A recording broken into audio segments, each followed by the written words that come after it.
Maayong hapon kaninyong tanan mga igsuon ko diyan ni Kristo, no.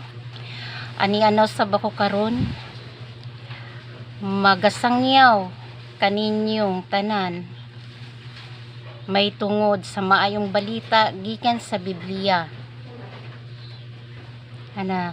Nakasulat ni Mateo 14 versikulo 47.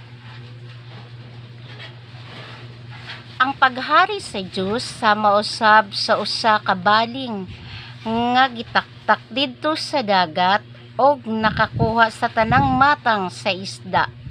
Inig kapuno na niini birahon kini sa mga mananagat ngadto sa baybayon. Mga lingkod sila aron pagpili sa isda.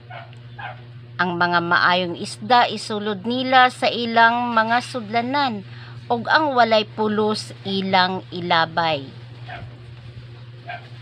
Mauusab kini ang mahitabo sa katapusan sa kalibutan.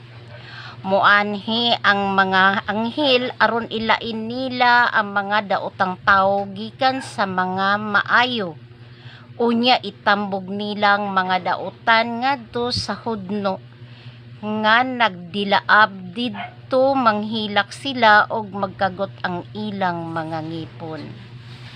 Busa mga igsuon ko diha ni Kristo, no. Magbalik na kita sa Dios ug sundon nato ang iyahang mga sugo. Manghinulsol kita sa atong mga sala ug paningkamutan nato ba nga dili na ta magpakasala pag-usab. Magsugod kita sa disiplina, pagkontrol sa kaugalingon, bisan unsa ang mahitabo nga mga problema moabot sa imong kinabuhi.